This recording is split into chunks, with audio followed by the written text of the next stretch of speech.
Jai Guru, everyone. Jai Jai Guru. Guru. Welcome to this episode of Yogananda Podcast. We have four of us together, minus Lauren, but we're plus one in Kane. Welcome, Kane, again. Thank A you. regular addition to the podcast these days. We're happy to.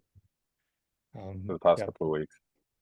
yeah, and we'll apologize in advance because it's probably going to happen. Let's be honest. Mike and I have a bit of a cough, so hopefully we'll suppress that and use the mute button wisely. But if we do, apologies on your ears in advance, but all being well, it won't occur. We're on part 14 of chapter 12. We're getting through it. We're certainly getting through. There's been a lot of content in this chapter, and this part is nonetheless chock-a-block with great lessons and content for us. Before we jump into it, though, to summarize the previous episode for anybody who maybe needs a refresher or who missed it, could we kindly have a quick refresher on the part 13, chapter 12, please? Yes. So last week, the section we touched on was that Guruji experienced a sensitive fear of Sri Yukteswar's reprimands, but then saw that that was only given to disciples who asked Sri Yukteswar to discipline them.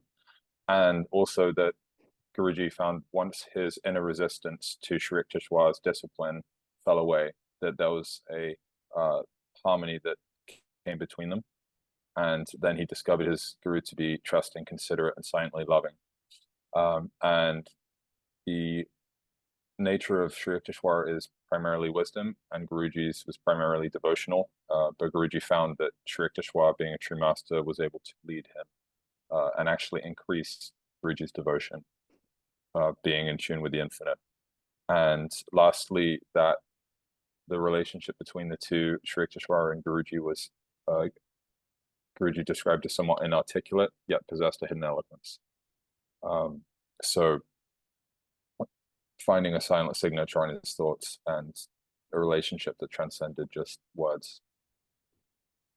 Yeah, we're getting a real deep dive into that relationship with Guruji and his guru.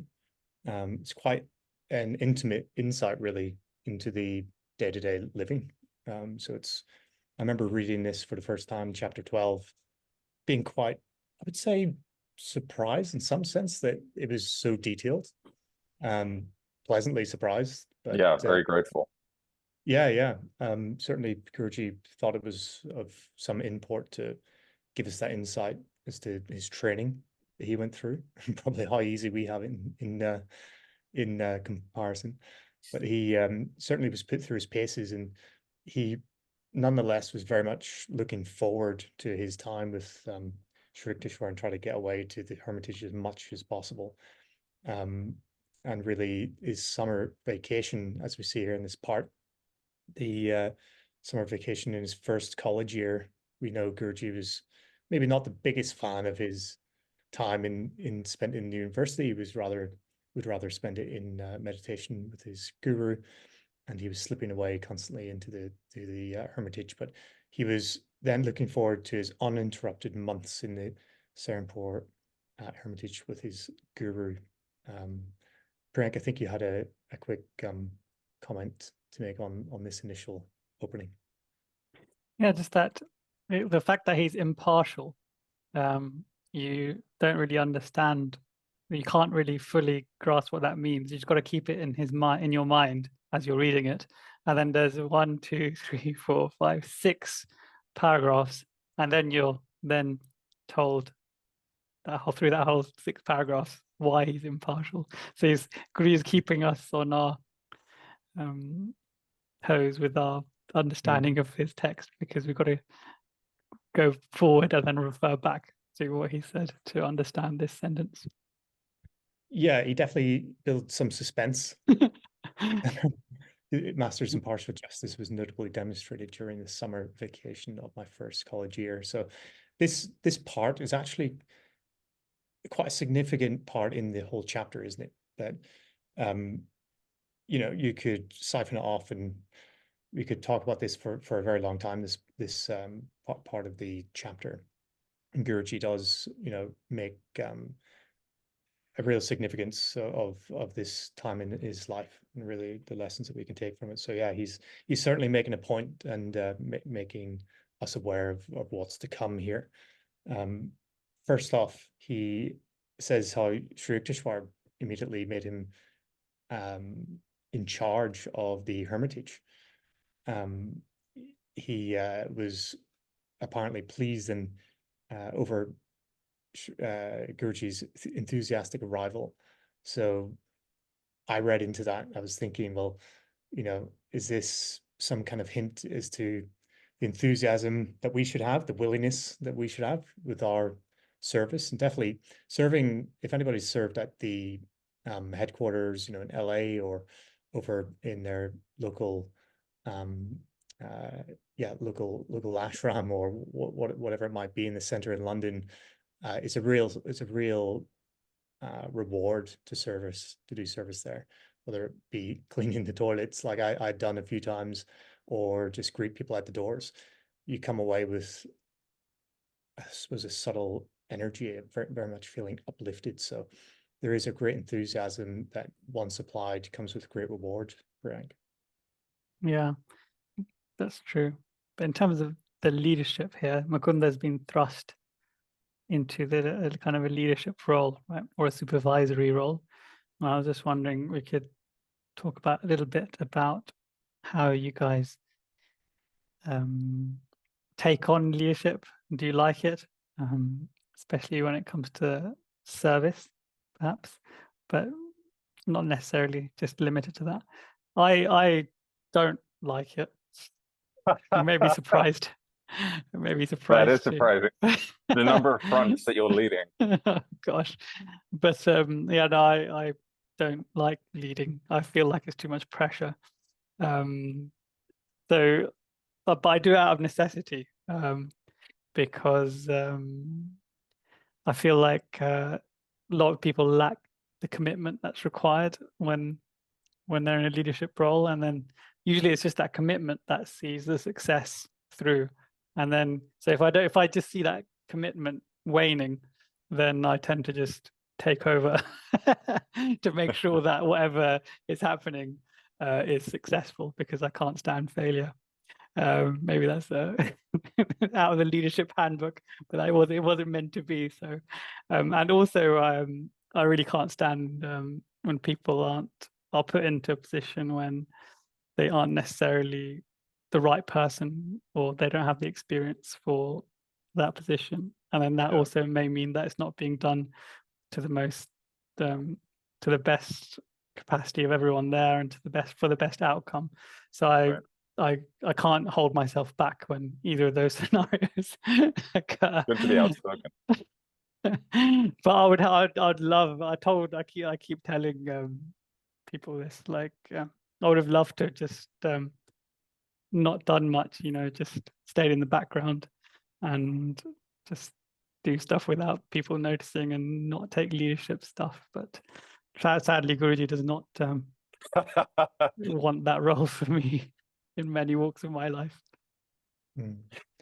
Yeah, it's a classic. We're going to delve into it, but it's the, you know, whenever people maybe want the role, they're probably the worst ones for it in some ways. Like, Greg, you're probably the best one for it because you probably don't want it.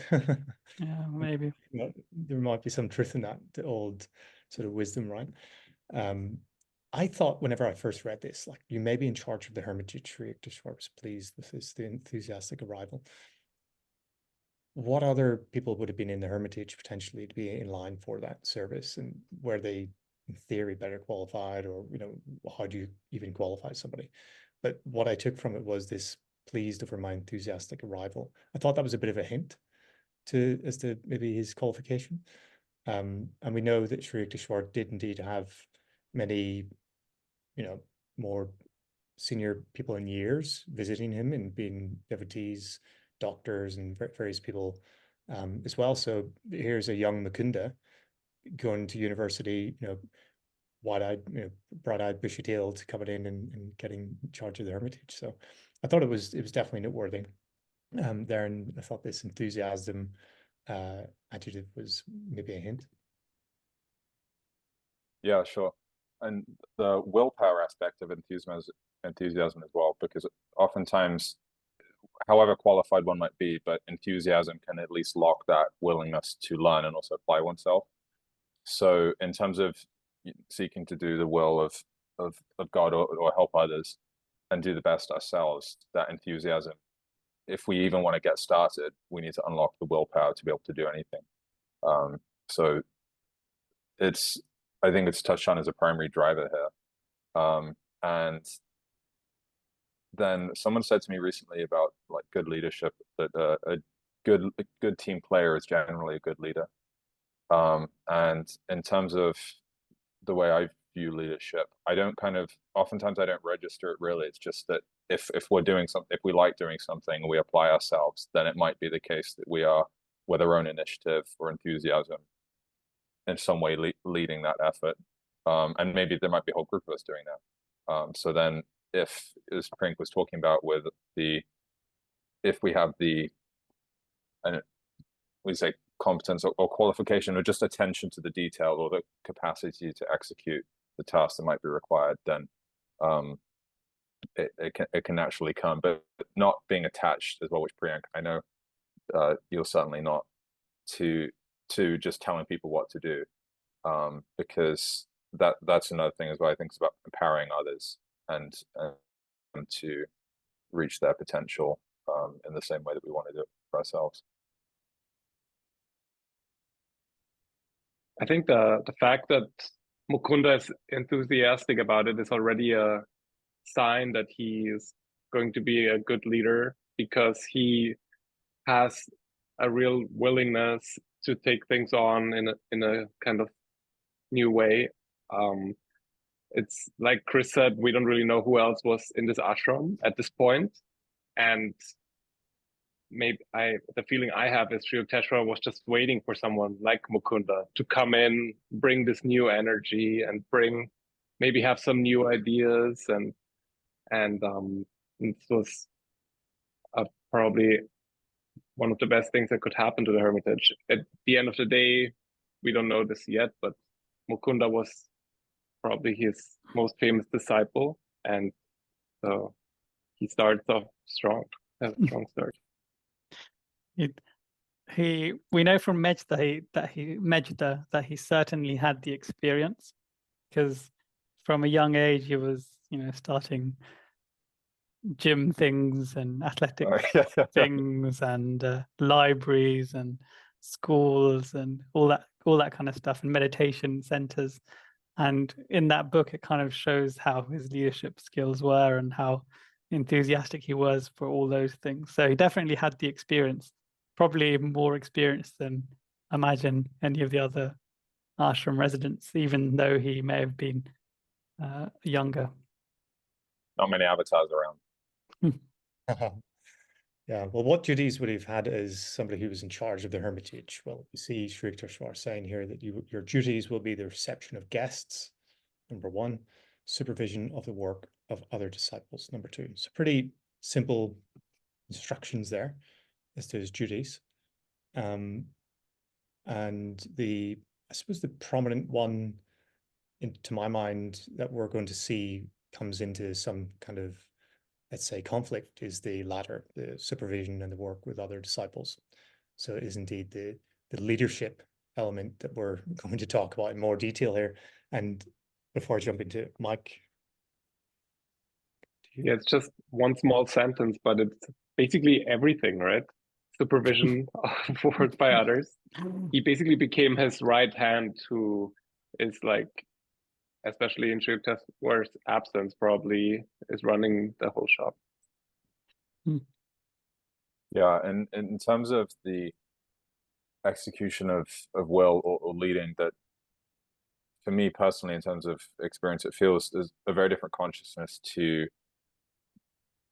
be acknowledging mentally, trying to do that continuously, Divine Mother as a doer or God as a doer, and then who is leading ultimately, and we're just trying to execute or discharge our willpower in the best way that we can. and then from that way, then proper leadership can take in the sense of there's that spiritual anchor,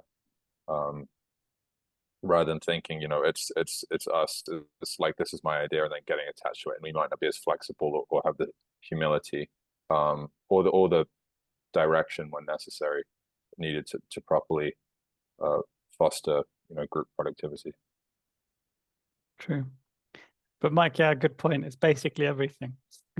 Because it's like, you know, when you get those vague job descriptions that you may apply for, it's basically you're going to do anything and everything that someone, the manager, will ask. But in this case, like, for example, supervision of the work of other disciples, which means that he may not be in charge of the kitchen and cooking, but he'll be responsible for when it doesn't happen well, or might be responsible for looking after the person who does maintenance. But then if something's wrong, so literally every single thing, as Mike says, which is quite a lot of responsibility.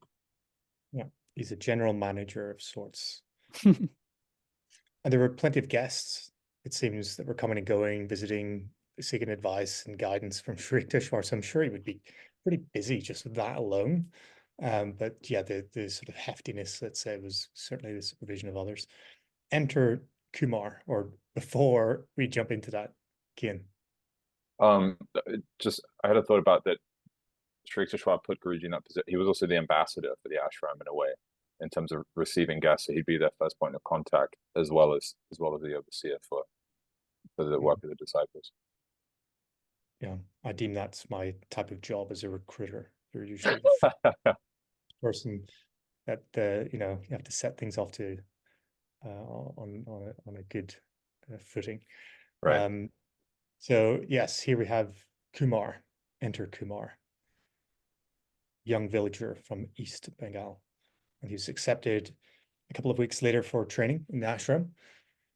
He's been noted to be remarkably intelligent, and very quickly won Sri Tishwar's affection.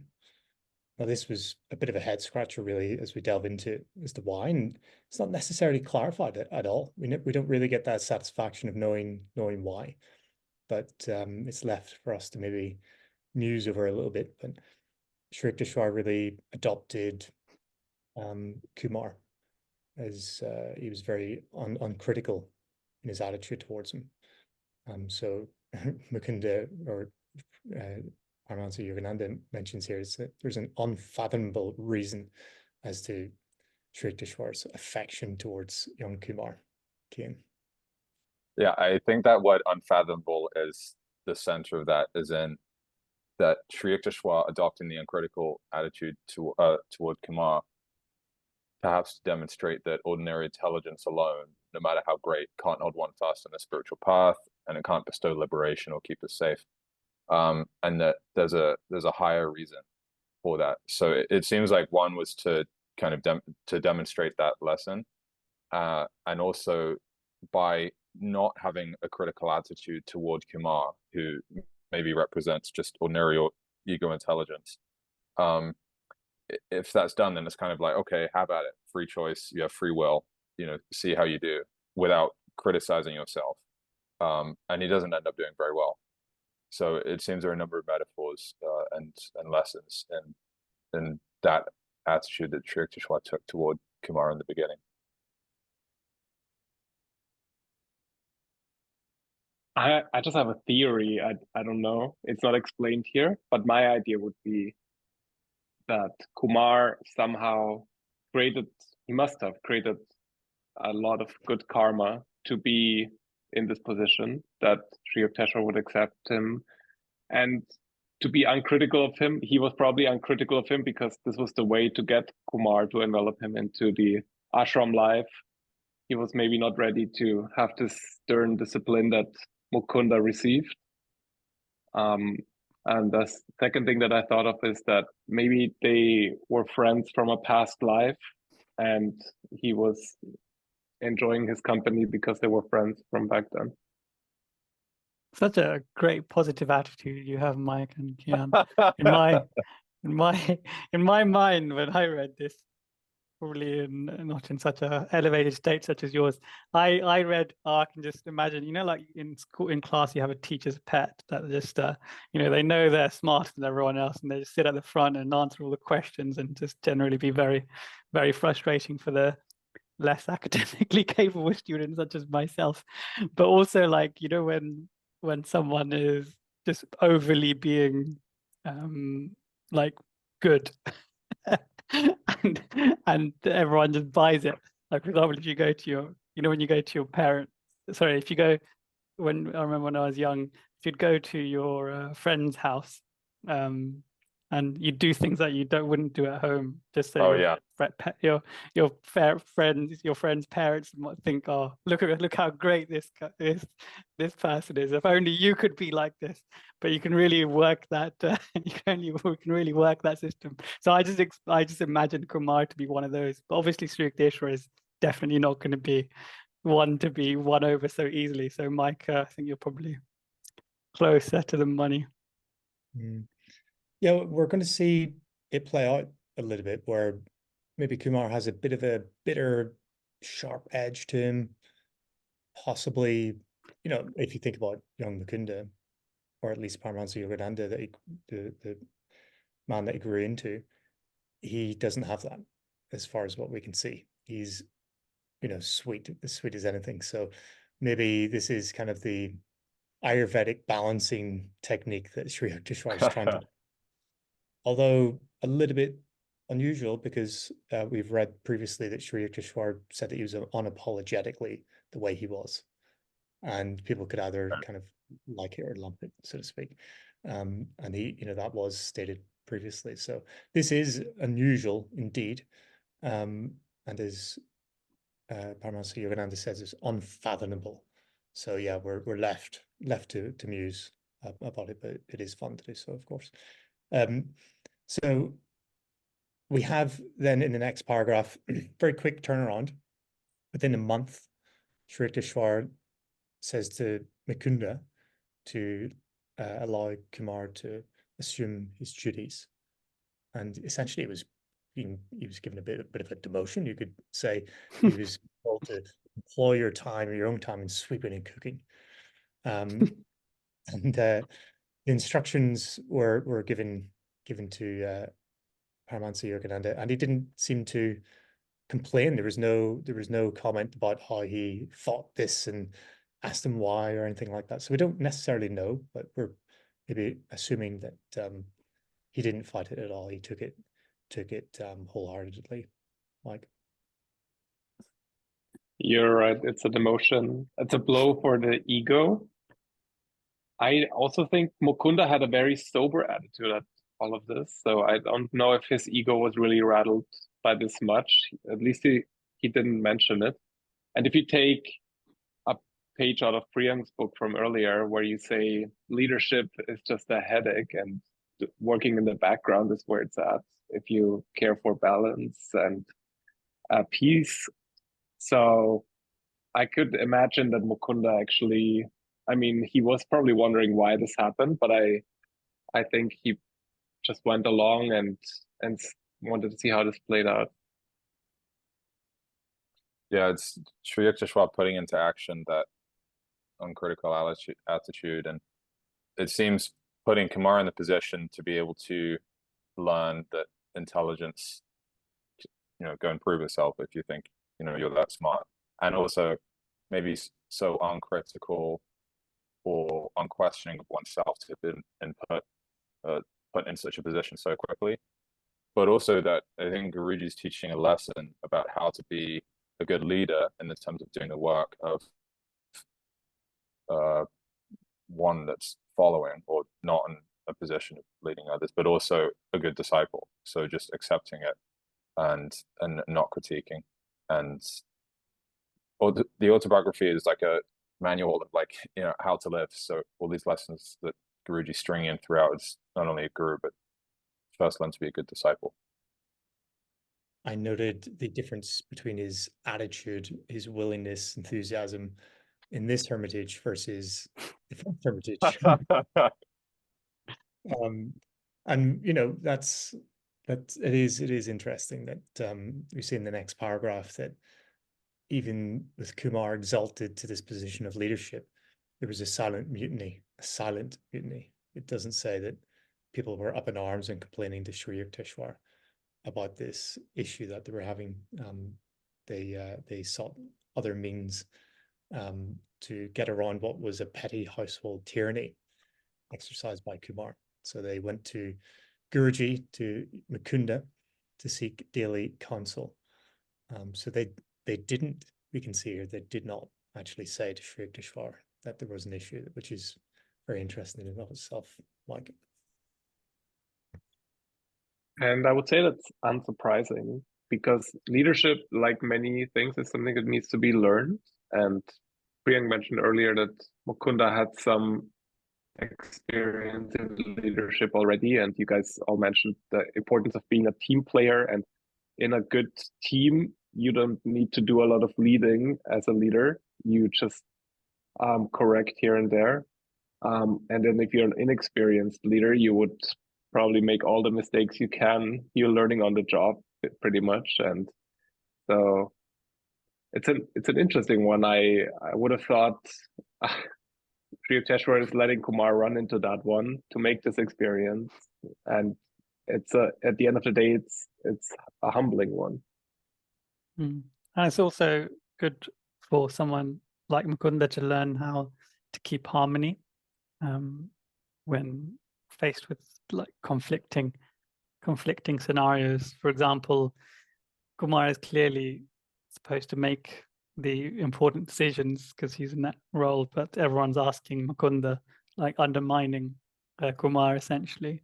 And you can't really, in a small ashram, you can't really hide these kind of things because, like, if a few people are walking away in that direction and coming back with a decision, you know exactly what's happened, right? Behind your back almost. So it's must have been quite an awkward position for Mukunda to be in.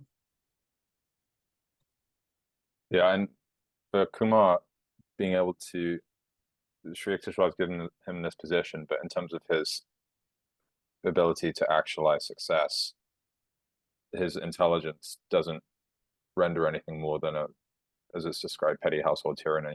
And I think in general human psychology and the metaphor that we can see for leadership that we've been exposed to and others, or maybe ourselves, or political leaders, or any type of leader, that if it's just done on a base of intelligence with no founding and spirit and goodness, then it's not aligned to the divine laws of success. So then the proper result can't be brought about, and it can't be sustained.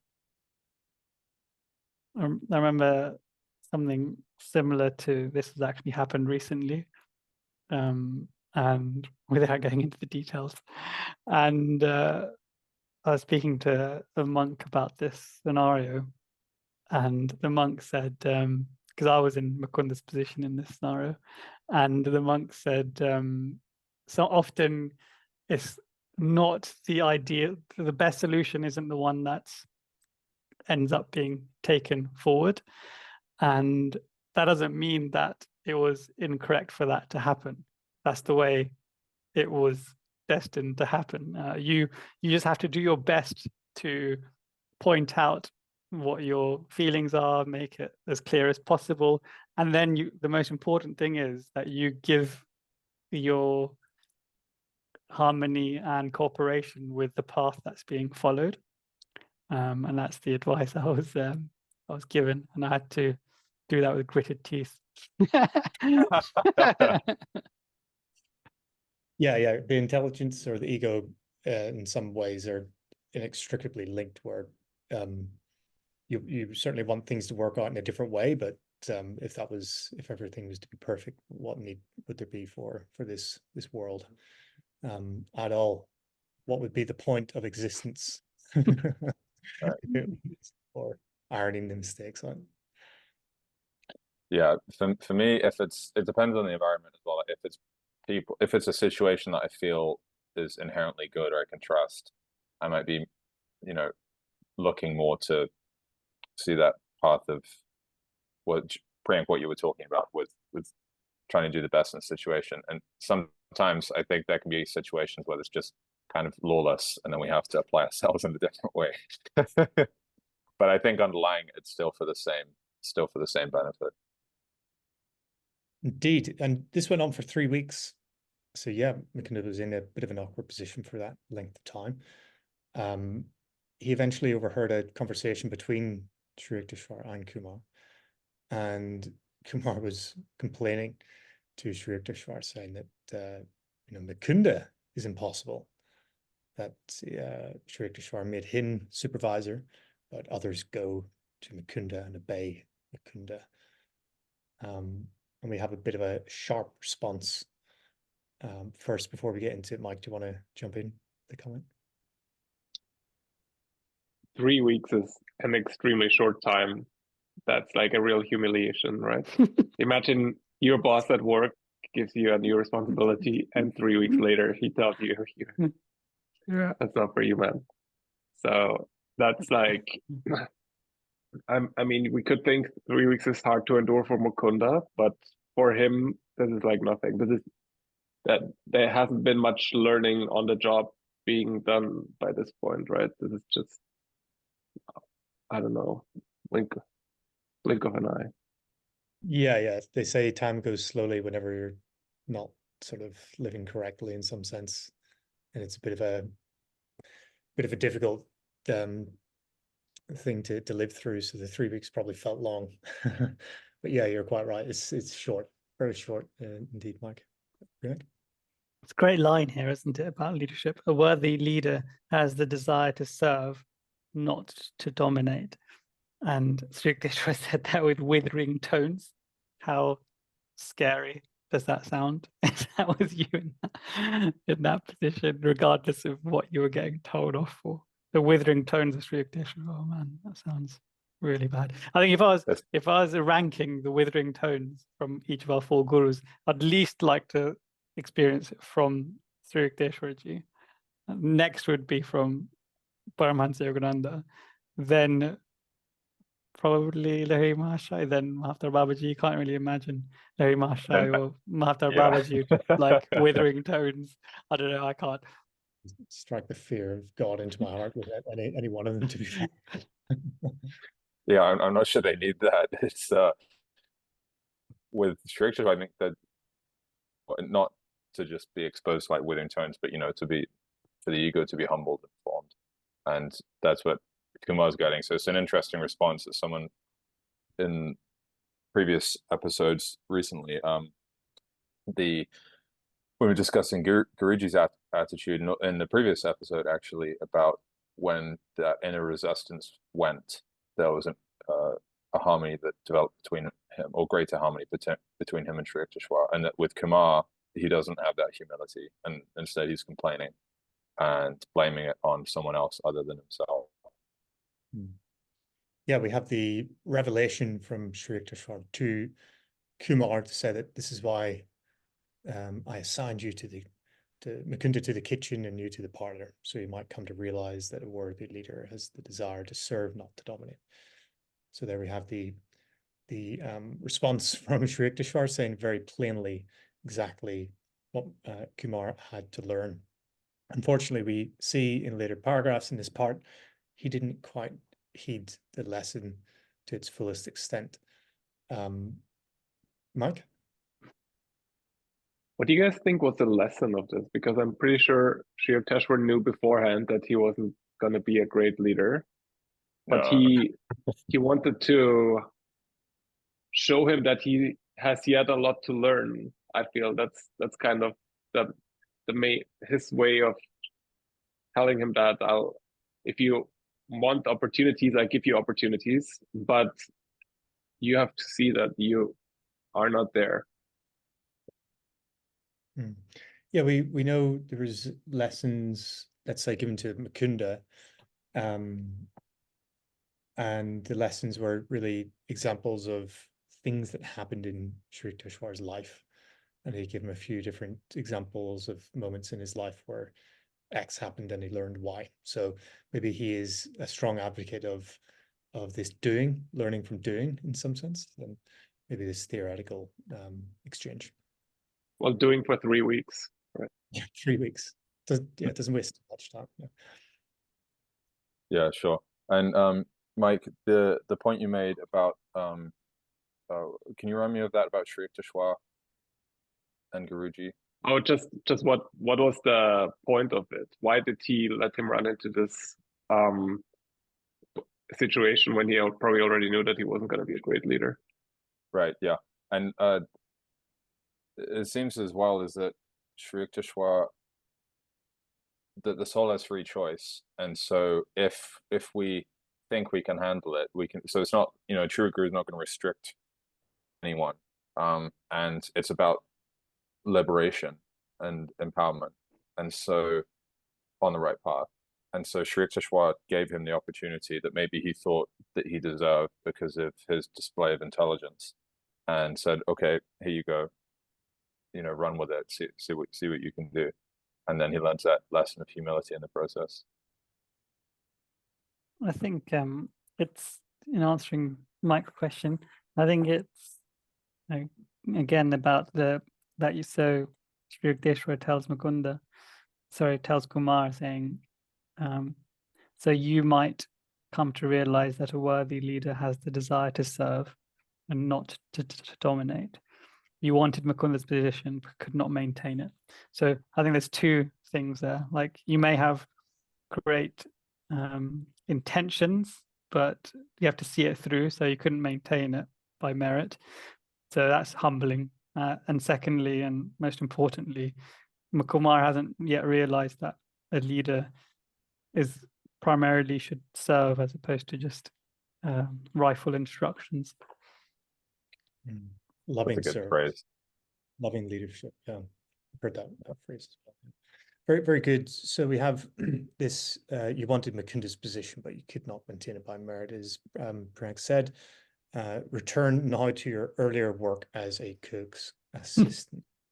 So he was readily put in his place in the Hermitage, and simply a favorsome relationship was not worthy or sustainable when it comes to actual loyalty and seeking advice and so on from the rest of the Hermitage. So this, I thought, was maybe some parallel to, we've got so much work to do in meditation, just because we might have favor with our guru and the guru would, give us love and affection, doesn't actually mean that we're going to, obtain the objective that we have.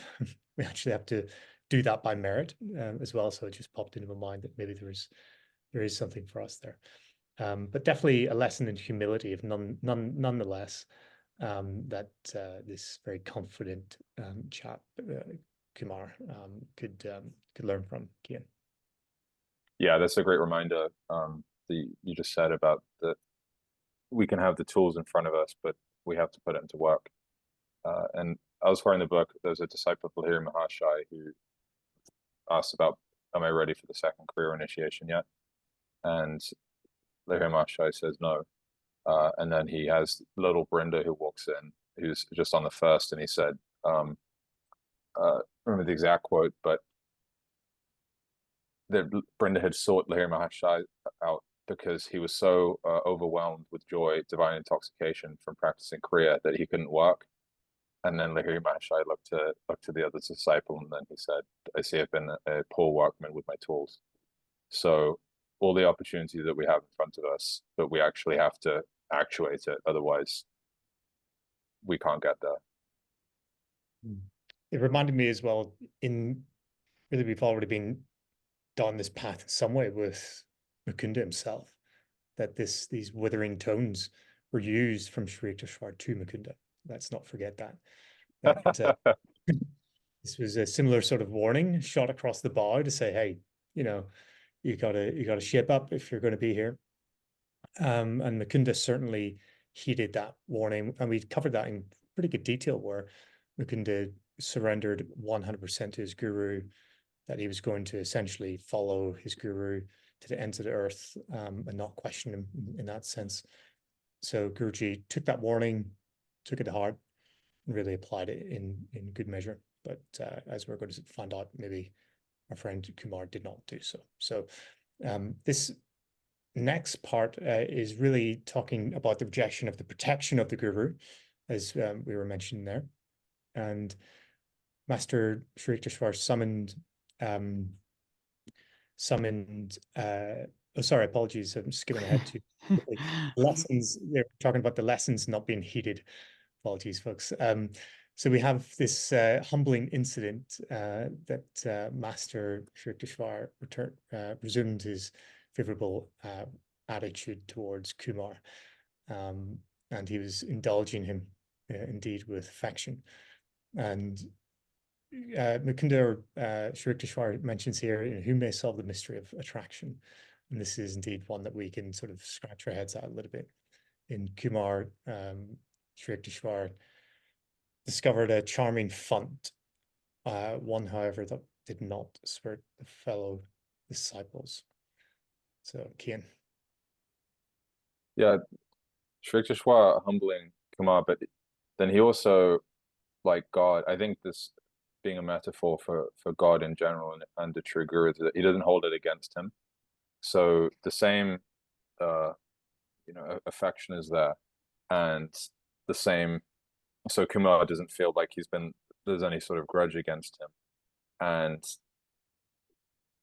Sri Yukteswar's maybe impersonal or detachment from those incidents. So Kumar, their relationship continues, and that attraction, I think, again, back into the intelligence thing, that God won't keep anyone,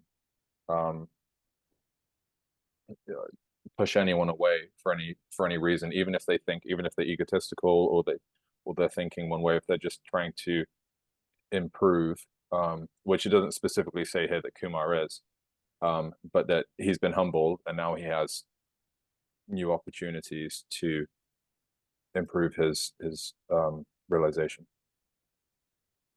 This concept of the question, who may solve the mystery of attraction? It's quite a deep philosophical thought, I think, because here Mukunda is obviously referring to Sri Yukteswar and Kumar. That there was an instant attraction in many ways, and it wasn't sustained essentially because Kumar wasn't able to reciprocate that warmth and feeling. So this whole concept of attraction and repulsion, this, the feeling I get from reading the Gita, the Bhagavad Gita, is that we should be beyond that. And I'm not just talking about attraction and repulsion to a pretty face, but I'm talking about things, much more mundane things about, liking certain peoples and their personalities, to what you like to do in your spare time, all that, all of that stuff, material things.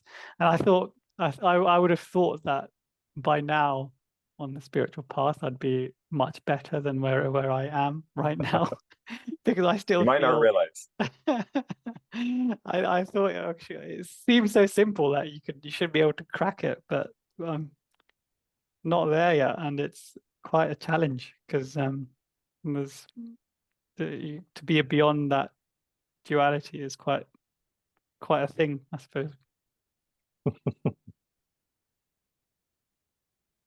That's kind of spoken like a scientist who is not being affected by any of those forces. But I think I like this next sentence that's in there. It says, like, personal idiosyncrasies possessed even by masters lend a rich complexity to the pattern of life. So kind of says that that's the spice of life, that's important, that's what makes it interesting. I was going to ask, actually, how do you think you would process this very moment, being Mukunda, maybe being in ashram? How would you actually gather yourself after being promoted and demoted within a month, essentially, of having a newcomer come in and win favor? It might not be so easy, right, to shake off a potential mood that might come over you, or these things that we all struggle with, maybe day to day, week to week, month to month, but we don't really see that, Mike, in Yogananda here, do we? Yeah, and one other thing that Yoga Mukunda describes here is that if you are the boss's favorite, everyone hates you. That's an automatic sentiment that everyone has. Or if you're the teacher's favorite, everyone else hates you, right? So Mukunda said that didn't really apply to him, but this must have been the dynamic inside the ashram. Maybe. And in answering Chris's question, it would be quite perplexing, and I'd like to think that I wouldn't have pride, and I wouldn't be like, you know, you've demoted me. I'm not just gonna do what you say and just take my previous responsibilities. But I sense that I would have some of that. It would. I think it would take quite a elevated person to just accept his lot, be demoted and then be re-promoted. So just take that on the chin. It's very easy to say you just do it, isn't it? But Mukunda probably was impacted. I certainly would be emotionally impacted if that was me. Yeah. For some reason, the Christ consciousness, not that Kumar is representative of that, of course, but it seems Guruji says later down this paragraph that my nature is seldom commanded by a detail. I was seeking from Shri Yukteswar a higher benefit than outward praise. So that there are merits of ordinary intelligence, and favoritism can be obtained, you know, through such merits, or, you know, a immediately charming personality. But that beyond creation, beyond intelligence, is cosmic consciousness or bliss, which is encompassing of them all. And that play back and forth, it seems Guruji is representing the ultimate, well, to me, like ultimate disciple in that way, or a true disciple. And Kumar oftentimes has that attraction I feel we have between worldly things and achievement and that in spirit. And we can get worldly achievements, and as Guruji says, this world is set up for success, so it shouldn't be that difficult to achieve it. And Kumar did get a degree of that, but Guruji was seeking something much deeper, and the other disciples in the ashram respected him for that as well, and Shri Yukteswar. Just that line, that my nature is seldom commandeered by a detail. I was a bit confused by that line, but I think I now understand it. So he's saying that his nature isn't impacted by small details such as being promoted and demoted by different service, you know, different leadership or roles, volunteer roles in the ashram. Is that what you guys took from that as well? I think so, like the play of like God's Maya. So Guruji saying not taking it too seriously and viewing it with the titiksha or even-mindedness, as it's talked about in the Gita.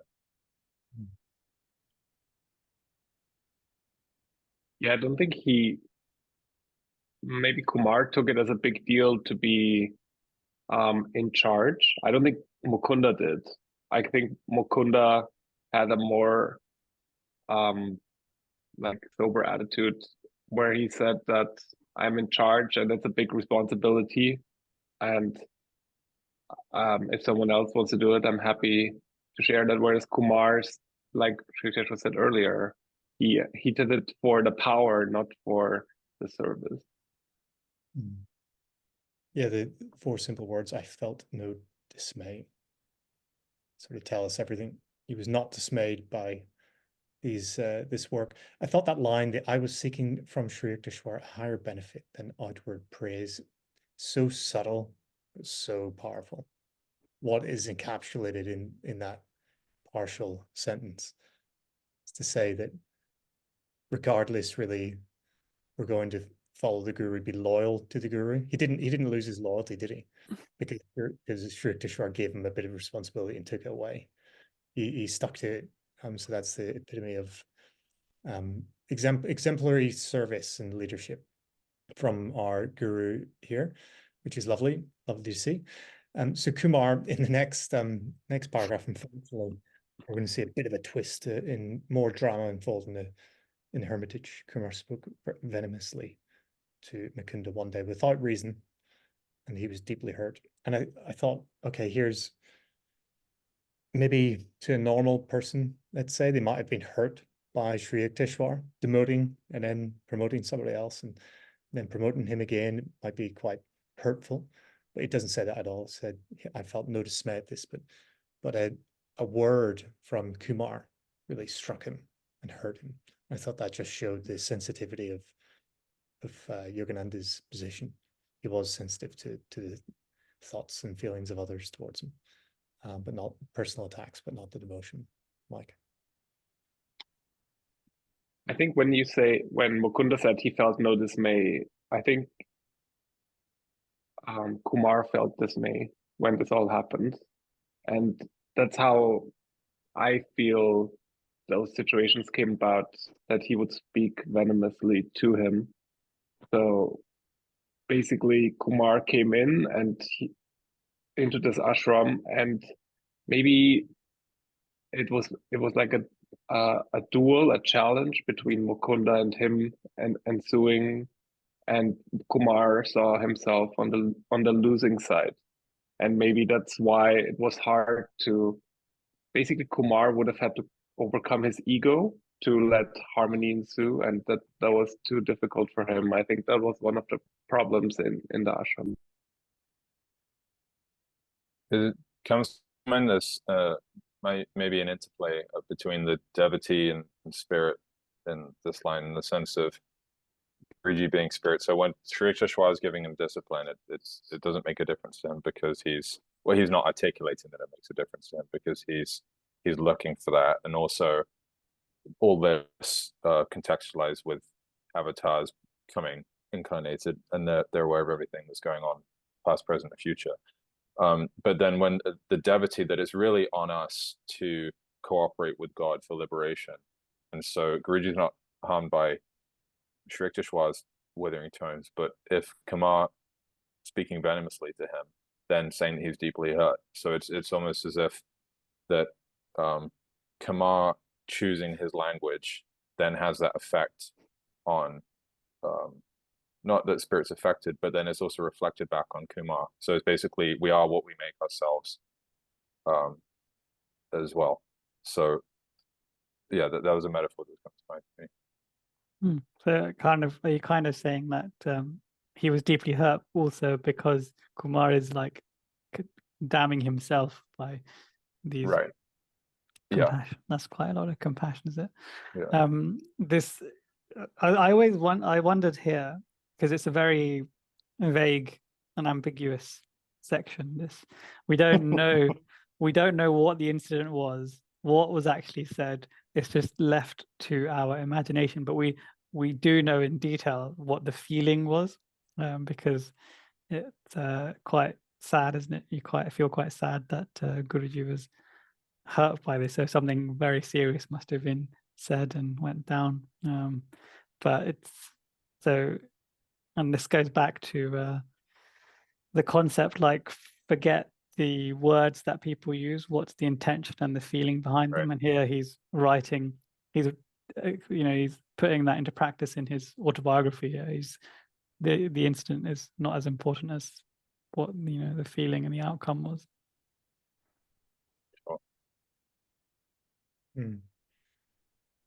So then we have very strong words and a moment of a display of his strong intuitive ability, Mukunda. This shoots a warning to Kumar to say that your head is swelling to the bursting point. And unless you mend your ways, someday you will be asked to leave this ashram. And we know from prior examples that Mukunda has a very strong ability to be able to say foretell the future, foretell upcoming events. And here we have Kumar not realizing the strength of Mukunda's intuition or his accuracy in his words, and he laughs sarcastically. And he repeated the incident to Sri Yukteswar, so he told on him. Very childish, really. So Sri Yukteswar entered into the room. Kumar went to him and tattletaaled, and Mukunda expected to be scolded, and he retired meekly into a corner. So Sri Yukteswar, however, responds in a way that Kumar was not expecting. Kian. Complacency of ordinary intelligence, I think, is something that oftentimes we might find ourselves in, and particularly if we're not actively seeking to devote and give everything to God in action and keep God in mind, which then I think happens by default for most of us if we're not aware of that. So when Sri Yukteswar is responding to Kumar, and Kumar's often with children and parents, kids can think maybe they might be able to outsmart their parents or charm them, just using a certain kind of intelligence, but that's they're not actually fooling anyone. So they might be getting outwardly what they want in a certain way. For example, that indulgence that was spoken of with Sri Yukteswar relative to Kumar, but that ultimately the actions or responsibilities or powers or state of consciousness that every soul is seeking, and that Kumar wants deep down, is not possible through just those outer means and those superficial acknowledgements of what we're looking for and to have praise from others. So here it seems like in the chapter it's been brought through, and Sri Yukteswar's taught Kumar this lesson, and given him the opportunity to. Guruji setting a disciple about how to be a true example, and Sri Yukteswar's bringing it through to how it actually is in reality, and elucidating that to Kumar. This, I can't remember which monk, but he was telling in one of the talks, he was telling us how to deal with conflict in this way. Oh, he cool. was saying exactly words that Sri Yukteswar has used here. Maybe Mukunda is right, not he is right. You're completely wrong. Or one of the brother told us, if someone's saying something that's completely disagreeable to you, and you know that they're wrong, if you just say maybe you're right, you're not saying they're right, but it gives them the encouragement for them to still be engaged in the rest of the conversation. So here it's like SRF 101 for leadership and resolving conflict and retaining harmony, which is really important. So here Sri Yukteswar, they're literally taking it out of Sri Yukteswar's playbook here, the words that he uses and the way he goes about resolving or managing the conflict between these two boys. Yeah, we know that he managed conflict before by staying silent, so he's added 4 words into this mix this time. So there's much meaning. Yeah, like good point. Yeah, if we thought in the beginning that Sri Yukteswar was really trying his utmost to envelop Kumar in the ashram life, this is like a first sign of resignation, right? Yeah, I thought there's maybe something in Kumar. Why did Kumar react this way? Why did he laugh sarcastically? Because I imagine he thought he was in favor of the master, right? And he was indeed the favorite of Sri Yukteswar. So he probably thought, well, it's never going to change. It hasn't changed till now. Why would it change? So he was overconfident. But Yogananda has told us in many different ways that just when we think something is maybe, I think the example in particular that I'm thinking about was to do with sickness. When we think we're never going to get sick, we've been healthy for a period of time, and we do, and once we're sick, we think we're never going to be healthy again if we're sick for a period of time, and it goes back and forth. And the mind is like that, the ego is like that. So yeah, maybe this is what Kumar's being a victim of. Kian. Yeah, that's why for me I feel that the even-mindedness or always looking to God and always keeping company with the guru is advocated, because then the sickness and health, like you just described, the only thing that can transcend that is spirit. And so if we keep our mind on that, not that we won't go through difficulties, but to remove the complacency, or work to, or surrender the complacency, is how we keep that straight path, rather than, I think everyone will probably be able to relate to that, to Kumar's behavior of thinking something so sure, and then it doesn't happen, and we get, maybe a rude awakening, but one that's sorely needed. So the advocation of keeping company with the guru, which is exactly what Guruji's doing here, is the only way that I see out of that. Yeah. What surprised me actually, this next part, was a year later, Kumar set out to visit his childhood home. He was there for a year. In some ways, I was surprised to see that, because of how it went to begin with. A month or two in, he's had this roller coaster of drama and flashes. And how was that year? How was that living in the Hermitage with Kumar, who'd so being kind of viciously attacking the, let's say, authority or the position that Mukunda held at the time? I was curious to see how that would have panned out, Mike. It was probably a constant struggle, and if you see it from the perspective of the gurus, and Guruji said that the high beings in the astral plane are cheering for us all to get free from this plane, right? So if you look at it from that perspective, it's probably a year-long struggle, and then it unfortunately didn't work out for him. It might work out in his next incarnation or some other time, but yeah, it's sad to be honest. Spoiler alert, Kane. And as another form of complacency is that oftentimes I think it can be that we think maybe by being a physical location, or even in proximity to someone as great as Sri Yukteswar, and if we can just have that outwardly wonderful situation somehow, that it can solve so many of our problems, or completely change our lives, or give us safety. But that even spending a year in Sri Yukteswar's ashram, Kumar, not to spoil anything for what we're about to read, but Kumar hadn't changed significantly, and so it's our effort, no matter how good the outward circumstances might be. The only thing that really unlocks our ability to absorb and benefit from that is our own willpower and humility. Yeah, and to your point earlier, Ken, about willpower in the Hermitage and Guru's influence over that, we see Sri Yukteswar only quietly disapproved of Kumar's decision to go home.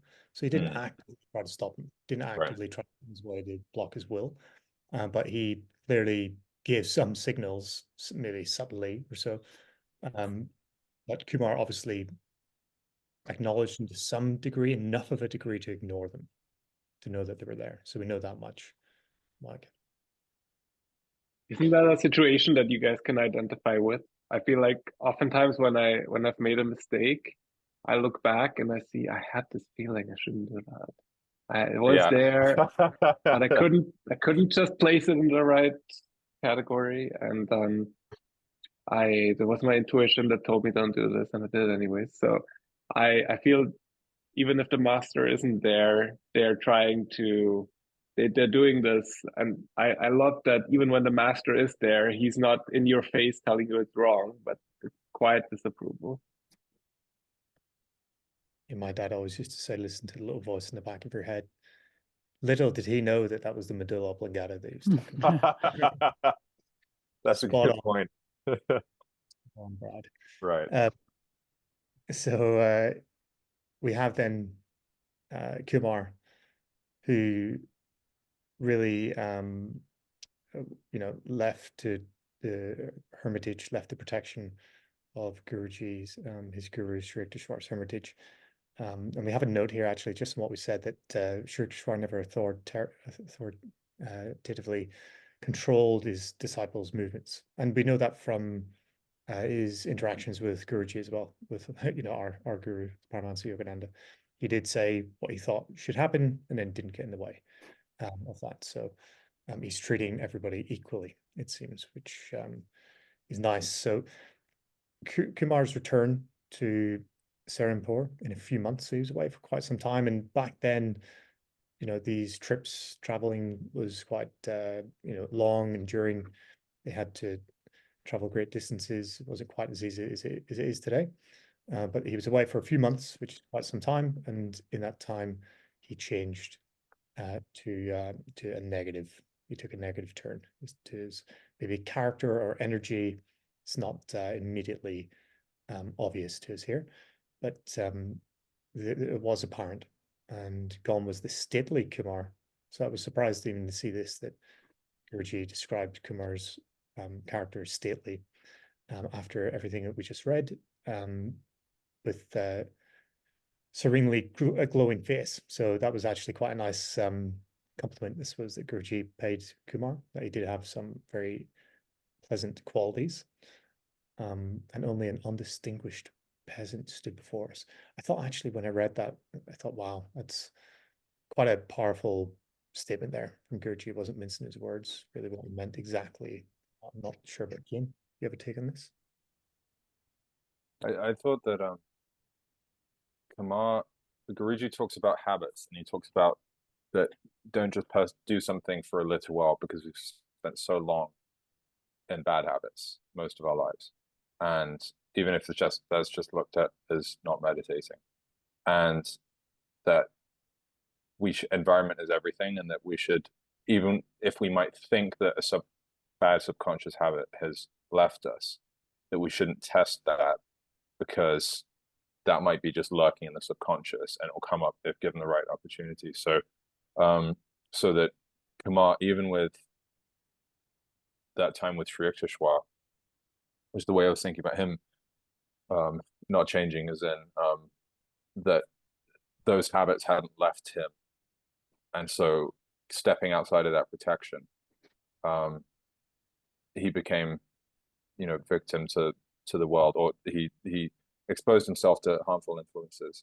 And it's not to be taken lightly as well, the spiritual development that we might gain, even though we might not be massively aware of that, but to not surrender that, and to keep going, or to not forsake that, and to keep going. And so Guruji stayed in the ashram, and Kumar didn't. And I think there's also a lesson in loyalty that to the Guru, about, of course, we can go wherever we like to, and Guruji did, despite Sri Yukteswar not endorsing that with the Himalayas.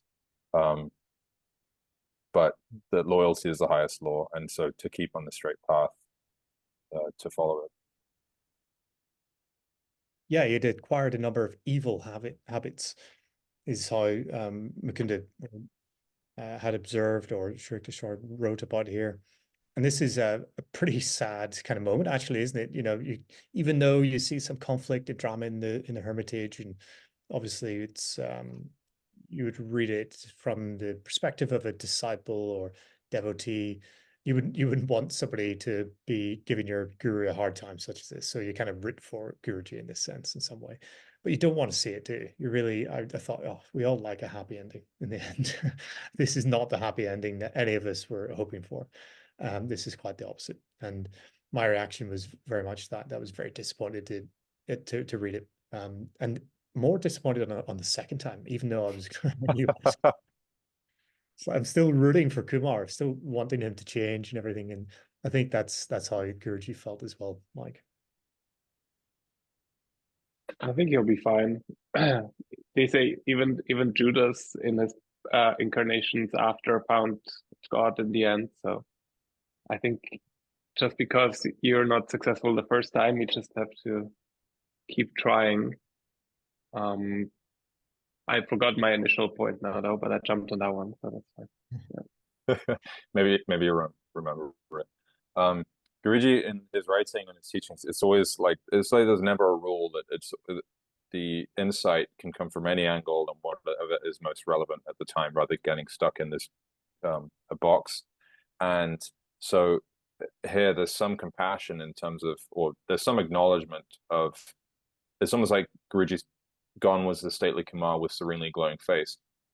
Now it's like we're just talking about it from a guru perspective instead, in the sense of Kumar wasn't perfect, but he did make a lot of progress, and that was wonderful. But then through not sticking around at the ashram until his resolve, then he fell from that. It goes to show that how powerful the techniques are, how powerful some bad habits are, and how you need to have a certain state of mind to be accepted in an ashram like Sri Yukteswar's. And then if you fall from that, it's very difficult to go back. So Sri Yukteswar, I would have thought he talks to him and says, Kumar, get rid of those habits and start meditating again. But somehow it was too late. He had fallen off the cliff, and I think Sri Yukteswar showed so much goodwill to Kumar that if there was a way to retrieve him, he would have tried. But it looks like even a master had to let go of him in the end, and made him very sad. Yeah, there's a great reading that we can delve into on the Bhagavad Gita on this subject. Because when I was reading it, I thought, wow, here we have somebody who is under the wing to the nth degree, really, with a guru, a living avatar of wisdom.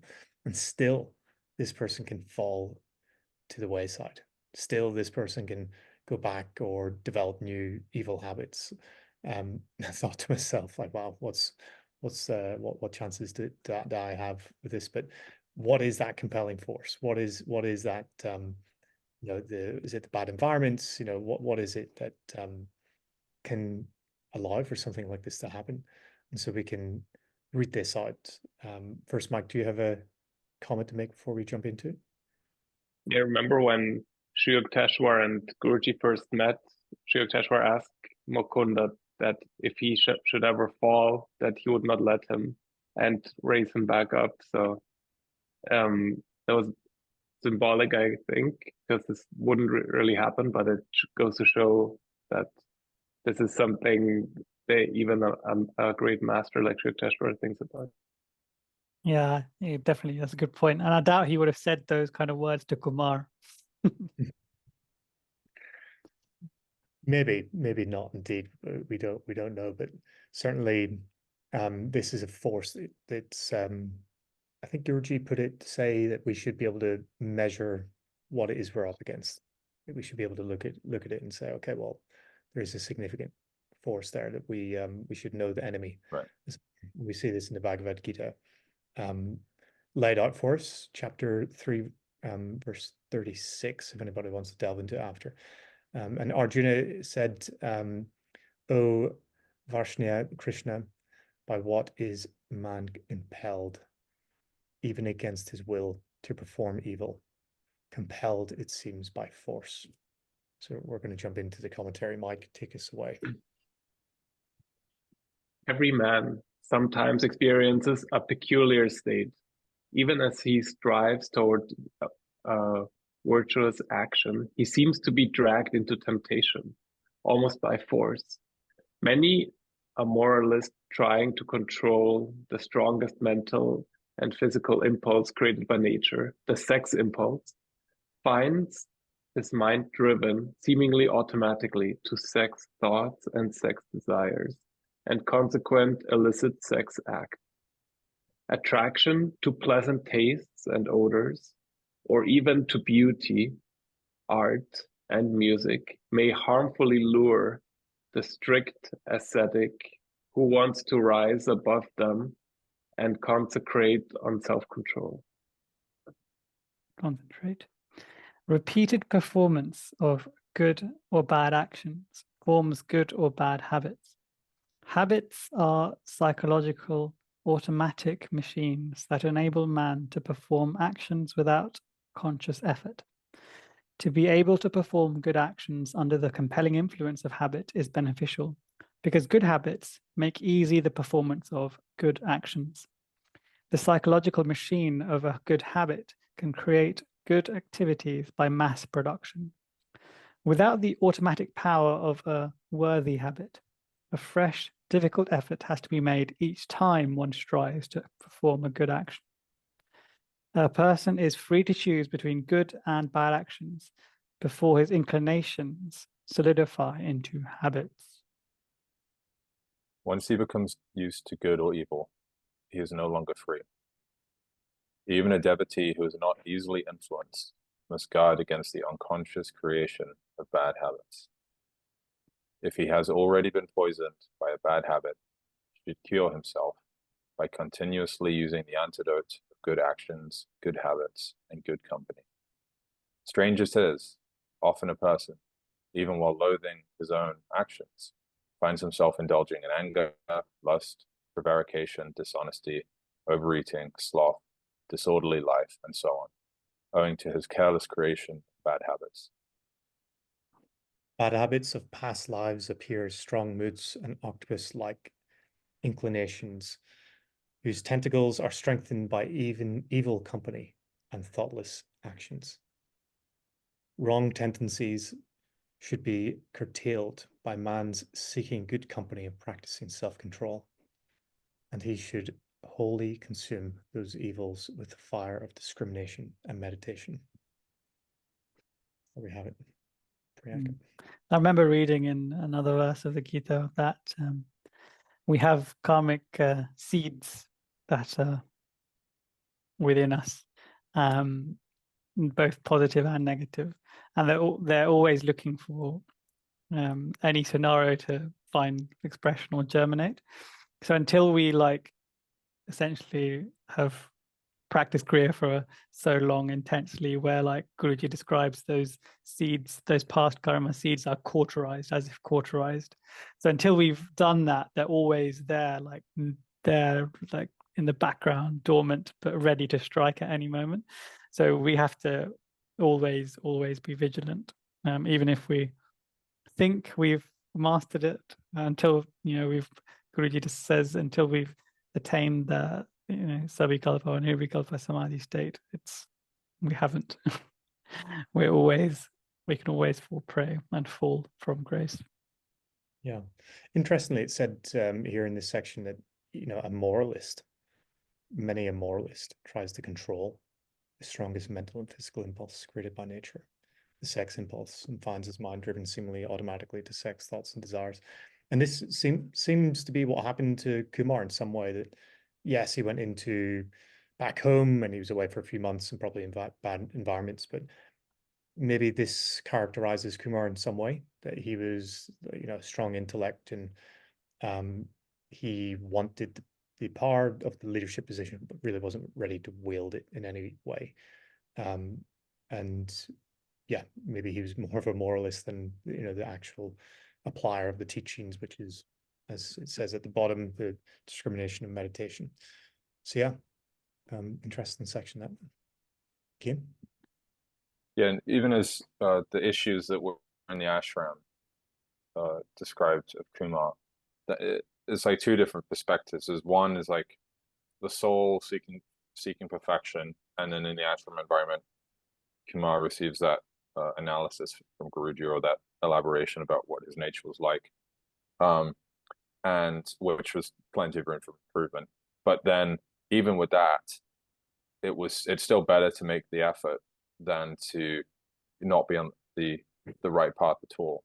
And so then the other perspective is when Kumar comes back to the ashram, it's that he was glowing before with all the imperfections he still has to get over. He was glowing, but coming then back from the world, then that even that was gone.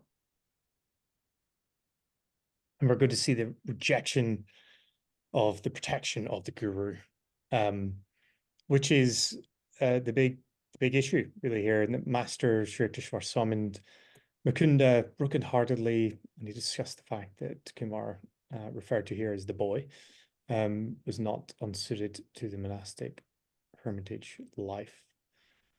And this bit is quite an emotive section, really, that Sri Yukteswar essentially said to Mukunda that he wouldn't be able, he said he can't go to the ashram and instruct Kumar to leave, that he asked Mukunda to do it himself, and that he had tears in his eyes, and yeah, he quickly controlled himself. So he was really emotively struggling with the reality of the decisions that Kumar had made, and he comments here that the boy would never have fallen into these depths had he listened to me and not gone away to mix with the undesirable companions. He has rejected my protection with callous. The callous world must be his guru still. Priyank, powerful words there. Exceptionally powerful, and really emphasizes and highlights the importance of the company we keep, because almost saying that was the cause of this downfall. So it goes back to what we were reading, like we might have those seeds, but if only when you're in that environment around those people in that specific situation that those seeds will find expression and germinate. And here, that's exactly what Kumar has done. Like he would have always had these seeds with him, even previously, when he was in the ashram, but he was in an ashram environment, right? He was around Sri Yukteswar and Mukunda and the others. So, if he'd stayed there, then perhaps those seeds would have cauterized, as Guruji describes it, or burnt out, but not so. But so that's further emphasizes how strong this lesson is of seeking good company and seeking good environments and all that stuff. But it's so beautiful, this moment, isn't it? Sri Yukteswar is, tears stood in his eyes, but he controlled himself quickly. So this is really highlights how compassionate our Guru is, and how much he feels when we sway or we fall, when they're working so hard to lift and elevate us. And this you kind of get this feeling that Guruji and all of our gurus would probably share this feeling every time we fall or sway. Obviously, it's for us, we can't see it as Mukunda could see it in Sri Yukteswar's eyes, but this must be their feeling. When if God is happy when we come towards him, he must obviously be sad when we go away from him. One thing that seemed a bit mysterious is what happened to this guru-disciple relationship between Kumar and Sri Yukteswar. So out in this world, he was in his ashram and he was no longer suited to live there.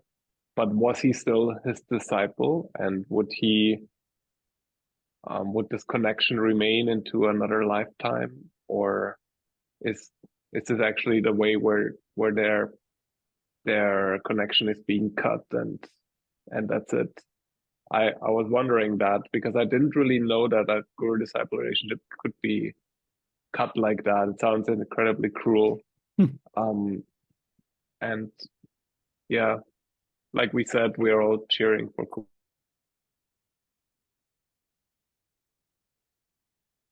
Kumar. I don't see specifically that Kumar was referred to as it says the other disciples, but he said he was accepted for training.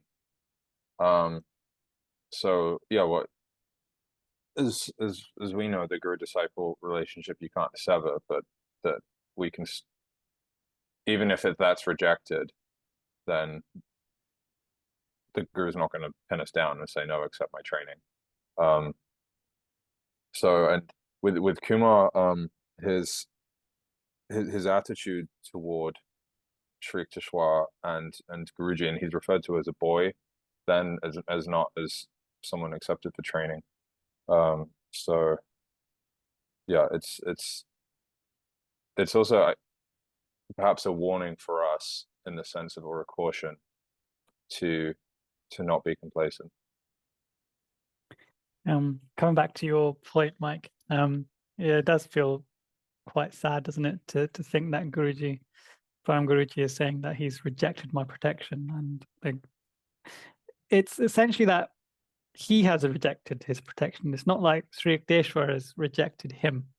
So in that, you could say that for this particular phase of his life, or perhaps this life overall, it's over for him. But obviously, this life is just one brief happening in our, thousands or millions of lives. So he'll, as we know, he'll come back. But certainly, it's over for this particular moment in his life, or perhaps this life. What I took from this, because I had the same sort of head scratching moment, like, whoa, how is this even possible to reject the devotee? And was it not salvageable? Was the thought that came into my mind. If he sat young Kumar down, told him about the severity of this, rather than just asking and shaking his head, and absolutely not. Definitely not, because it influences the others, right? Exactly. Yeah. So you can't, because then you can't go down. One man can't bring down the whole ship. The Frank knows this by experience. Yeah. In leadership. Exactly. But I mean, that's probably quite right. But nevertheless, I suppose the desire to maybe help and be there for each other, it's there. But what I took from this is specifically they say that he's not suited to the monastic hermitage life. That's not necessarily saying that he's not suited to the practicing and carrying out the lessons and so on. So that's quite a different thing, as we know, the monastic hermitage life. We've covered it before on the podcast. Everything that entails, the vows that you have to take, very different. It's a very different life that you would live. So yeah, that's what I took. So salvaged somewhat in my mind, but he's not completely banished or something. He's probably still practicing, but on his own terms. That's a good point. And Sri Yukteswar's reluctance to, or not, informing Kumar himself and asking Guruji to do it. It's what comes to mind is that God, the speaking voice is silent God, and that God wants us back in union more than anyone, but that the instruments are of creation, and which is not immediately obvious unless we have soul perception of that nature. So that Sri Yukteswar is not saying that himself, and God is not saying that himself, but an instrument is giving that message, or that message of guidance and correction. I had a little afterthought when I reread the callous world must be his guru still, and I thought, wow, like that is an incredibly powerful statement as well from Sri Yukteswar, and it made me think about the nature of evil and Satan and the Maya in general, and how it is actually still teaching us many lessons, and just through a different technique, through the stick or the carrot, let's say, and eventually, no matter what road we go down, we're all on the same path. Ultimately, we take different ways to get to the same place, but still, there are many lessons, just probably slower and more painful, but they come in the form of the callous world. Still the spiritual path. Still the spiritual path. We're all on a path. Priyanka? Yeah, the words are strong, isn't it? The callous world must be his guru still. And there was some similar words a couple of episodes ago when it's written Sri Yukteswar was brave. Mukunda was describing students coming and going, generally going, and then he says Sri Yukteswar was blazing rays. The opening, penetrating sunshine of his wisdom were too powerful for their spiritual sickness. They sought out some lesser teacher who, shading them with flattery, permitted the fitful sleep of ignorance. And there's a couple of more such powerful verses in this book, isn't there? So it's like, when someone's trying to motivate you through negative affirmations, i.e. the consequences of wrong actions. This would be the best sort of language that you could use. Really, really hard hitting and moving language, isn't it? And some people need that, right? And because the inverse of that is just talking about the glory of God and the beauty of the spiritual path and all that stuff. And that's probably what Kumar may have had beforehand, right? And it didn't work for him. So this is this is the path he has to go down now to find his redemption. Yeah, Sri Yukteswar, it says he was accepted, Kumar was accepted into ashram training, but Sri Yukteswar wasn't the one who personally rejected him, or gave the message that he couldn't stay in the ashram, rather. And so it's like with God, God doesn't reject us. It's just if we choose through our efforts to bring ourselves closer, then, and that's all that is God's only love and what not judged. It's just if we choose through our own actions to harmonize and make ourselves receptive to God, then we can absorb that consciousness or remember that consciousness. And if we don't, then through the mechanisms of the world, then we'll take ourselves out of that environment, maybe temporarily, of course, but ultimately it's all on the spiritual path. And so it is what we make of it. But for Sri Yukteswar not to say you have to leave the ashram, but to accept Kumar for training, I think is very illustrative of the nature of God. And we see with Guruji, he wasn't, even though he had been given probably what could be described as a hard time by his counterpart in Kumar, his fellow devotee, he said his departure brought him no elation. And he sadly wondered how, with the power of the master's love, winning the master's love could readily respond to worldly allures. So to your point, Priyank, bit of a mystery. Mike? To see something positive here it might have been a huge teaching moment for Kumar, because sometimes you need to fail to like recalibrate and just to try again. So Kumar saw that with his ways he wouldn't be able to be in a place like Sri Yukteswar's ashram, so maybe that triggered a change in him after all. It's Sri Yukteswar just says, I will leave it to you to instruct Kumar to leave the ashram tomorrow. He doesn't say he can't be a disciple. He doesn't say that he rejects him. It's more of an ejection of himself from the ashram, but not as a disciple. So that it's at that level of superficiality that it said that message is to be given to Kumar rather than anything on a spiritual level. Yeah, and we see then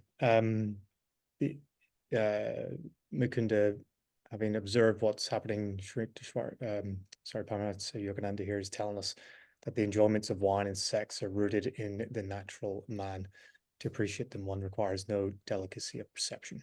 So here's what it's really hinting to, that it seems that Kumar had succumbed to these desires, but it comes down to the ability to perceive. Priyank, to your point, you could talk about God's glory and all the rest of it and practice meditation, but actually if the work hasn't been put in to fine-tune your perception, then you might then fall back in seeking God in some way, try to fill the void of not having God with these lesser pleasures, which are much more accessible. I read a little bit more in that sentence as well, Chris, if you might indulge me. He said enjoyments of wine, etc., and sex are rooted in the natural man, and to appreciate them one requires no delicacy of perception. So is he having a very subtle dig at these fancy people that like doing wine tasting and all that kind of stuff, and saying it's not really it's not really a pastime, because in the previous in the previous in the previous section we just talked about that Gita verse as well, and further backs up this argument, because that part of what we read out, the Mike read out, attraction to pleasant tastes and odors, or even to beauty, art, and music, may harmfully lure the strict ascetic who wants to rise above them and concentrate on self-control. What do you think? Don't go wine tasting, or do you think it's fine? Sick burn. Yeah, all our wine taster listeners are going to switch off. I think that's it, Prank.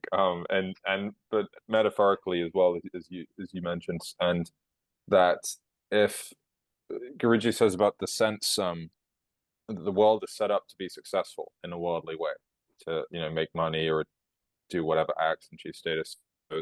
It's no achievement to go and indulge the senses and have them respond in a way that they're set up to do. Paramahansa Yogananda then compares the evergreen oleander, its fragrant and rosy colored flowers look pretty, are attractive to the sense wiles, but every part of the plant is poisonous. Dun, dun, dun. So this is the metaphor that we are to be applying into the wines and the sex lures of life, Mike. Isn't that one of the best metaphors? I mean, this book is full of amazing metaphors, but this is up there. This is definitely top 10. Every single part of the plant is poisonous. Because the mind always tries to justify, oh, I only want a little bit of this, but not this, and it makes you sound sophisticated to yourself, but really, it's all the same, and none of it is desirable if you're on the spiritual path. That's a great point. There's the analogy with on the other side with the or maybe the within, about the olive, that the oil permeates every part of the olive like divine love. And so oftentimes people talk about moderation. Well, I can do this in moderation, or I can drink in moderation, etc. And we can, but it doesn't make it wise or beneficial to us. And still, even referring to drinking alcohol in moderation, and which we can do, but the active word is still alcohol, and we're not drinking that for health reasons or anything like that. So I think oftentimes the moderation does not mean everything good and bad in small doses, but actually, discriminating to what is good and what is bad, and then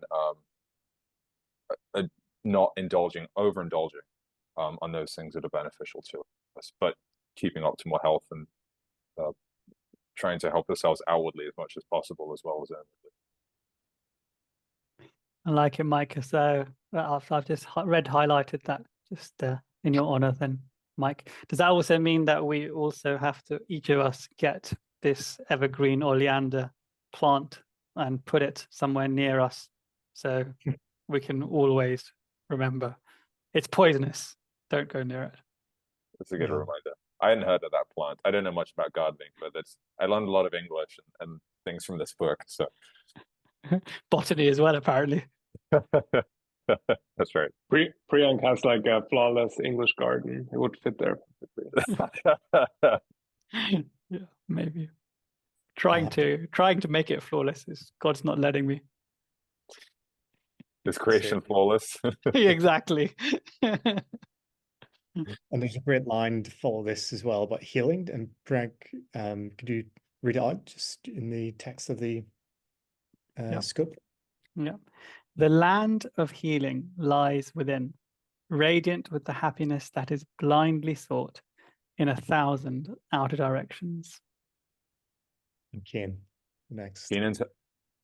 Sure. Keen intelligence is two-edged, Master once remarked in reference to Kumar's brilliant mind. It may be used constructively or destructively, like a knife, either to cut the boil of ignorance or to decapitate oneself. And intelligence is rightly guided only after the mind is acknowledged that the inescapability of spiritual law. So we have just knowledge being dropped, line after line there. You could probably whole podcast and just each one of those lines could be Frank. This whole inescapability of the divine law, of the spiritual law, what do you think, Chris, he's referring to? Yeah, so intelligence is rightly guided only after the mind. So we've been taught to put God first. There's a trick question, Chris. I want you to tell me the eightfold path. That was the setup. Come on, Chris. I'm going to keep it more simple than that, Frank. I'm going to keep it more simple. There's a law behind that. Yeah, exactly. Yeah, there's the law, really. It's put God first, and the intelligence that we would like to wield can, like the previous sentence said, be wielded in an unruly way and do us more damage than what we think, and that's just wielded by the ego, rather wielding it by God or the divine law. It full path Pantangeli can wait for another day, Mike. Loyalty is the highest law.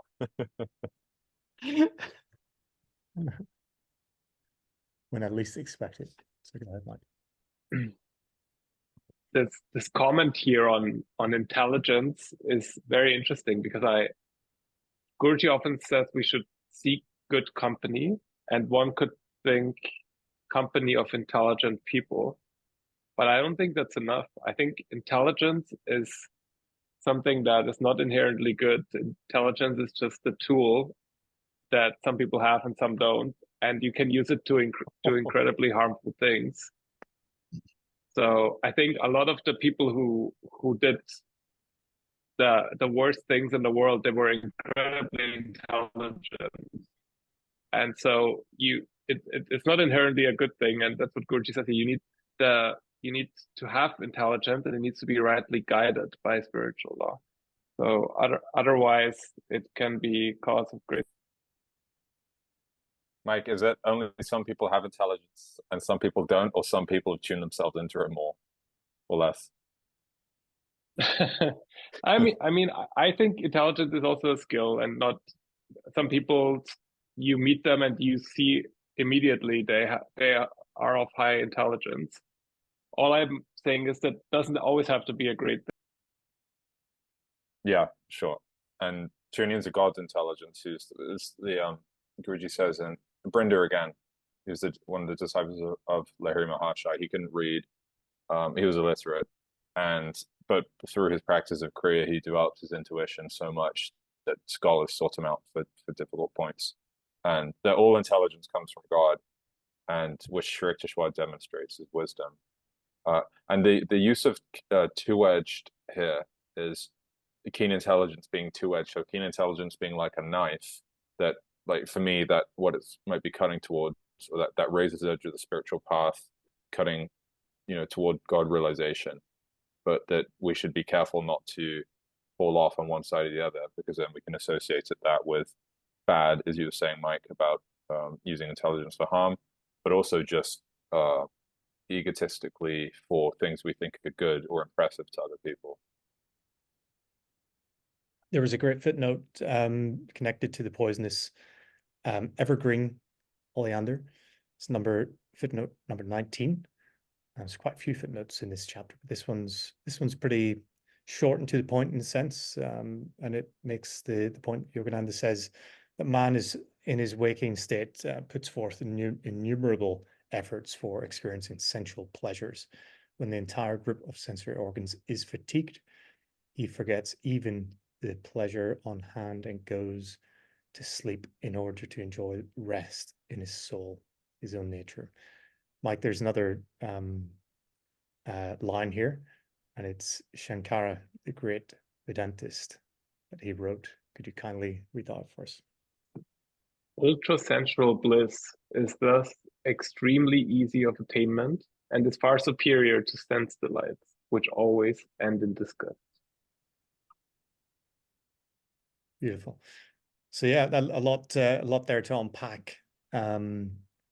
Maybe in our own readings, but certainly this has been a great theme, hasn't it? This whole part of the chapter, and one that it's a fair warning. I think we can't say that we're ignorant to any of these lessons in life. I suppose that sensory organs will be fatigued eventually and not bring us any satisfaction.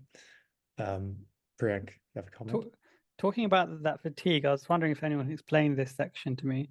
He forgets even the pleasure on hand and goes to sleep in order to enjoy the rest in the soul. Does that mean death? What does that mean?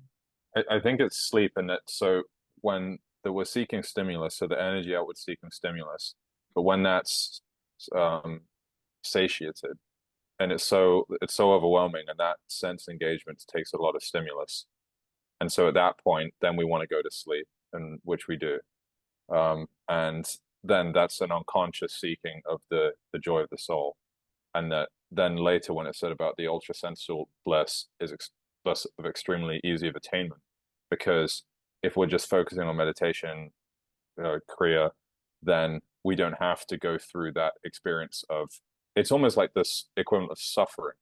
Well, it is, I think, of suffering versus wisdom. And so that if we're just focusing on meditation, we don't have to go through that sensory fatigue, and continuously trying to work out our senses and then falling asleep. So we don't have to go through that process, and we just go right to the heart of it. Mike, you're muted. You're muted. Sorry. I feel like the older I get, the more I appreciate how amazing sleep is. Sleep is great. And I can totally identify with it. And I'm guessing this is also true for death. I mean, we are all scared of death, and it's like something, we have this instinct in us that we want to keep living. But once you are over there, you probably don't care anymore about the sensory pleasures here. I mean, maybe a little bit, otherwise you wouldn't reincarnate after a while. But I think the astral form is probably a lot more enjoyable than anything we could get here in this world. I took it as the nature of the two energies, two forces in the universe, the repulsion and the attraction. And this is the sensory pleasure sort of category of repulsion. And that is somewhat distracting to the force of attraction. And it by nature, it is exhaustive, like it's finite in its nature, which creates this fatigue. But then in the attractive force, the pull towards God and unification, and that is ever existing, ever new bliss, as Yogananda describes it. And that is the partial sort of connection that we get when we sleep. So sensory pleasures, whilst alluring, they're definitely finite in nature. That's a great point. Yeah, and praying, I think as well, it's as you mentioned about being death as well as sleep, and right the way up to the metaphor that Chris gave, or the insight of truth that Chris gave about being that creation eventually has to dissolve into spirit. So that's this part of chapter 12 covered. As ever, I always come to the end of it and think, you could just take a couple snippets here or there. You would end up doing a 3-hour podcast, which I've, my hands have been slapped on that before. We'll keep it short and sweet. So hopefully we did it justice. If there's anything, obviously, you think we missed, listeners, please do let us know. Chaps, today, do you think we covered everything you wanted to cover? Is there anything else you would want to touch on? No? Maybe there's... not on this, no. Just in spirit, I think then we'll have the final satisfaction of the truth. And there's a bit of a snippet that we can give you listeners on what's coming up in the next episode. And then actually, we have a bit of a reading just to finalize it. We'll do that. Chaps, we'll do the reading at the bottom of the final cards to take us into the closing. Who's taking us away on the upcoming prank?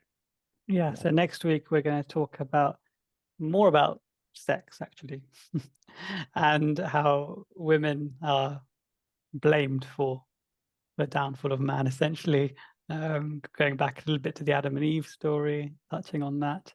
And then we're going to talk about how Guruji, Sri Yukteswar, reacted when suggestive stories were perhaps being mentioned, and generally what the approach is to those longings and how we should conserve our powers rather than fall prey to them. Nice. Look forward to that. So to close this off, there's a quote from Paramahansa Yogananda on the Guru's promise, and this is on the subject of this protection of the Guru, our commitment and relationship to them. So Priyank, kick us off. Those who have come to SRF truly seeking inward spiritual help shall receive what they seek from God, whether they come while I am in the body or afterward. The power of God through the link of SRF Gurus shall flow into the devotees just the same, and shall be the cause of their salvation. All devotees who are regular and faithful in their practice of SRF teachings shall find that their lives become purified and transformed. In their persistence and steadiness, true devotees of this path shall find emancipation. Implicit in the SRF techniques and teachings are the help and blessings of the SRF line of gurus. Devotees who conduct their lives according to SRF principles will be blessed with the hidden and open direction of the SRF line of gurus. The ever-living Babaji has promised to guard and guide the progress of all sincere SRF devotees. Lahiri Mahashai and Sri Yukteswarji, who have left their physical forms, and I myself, even after I have left the body, all will ever protect and direct the sincere members of SRF YSS.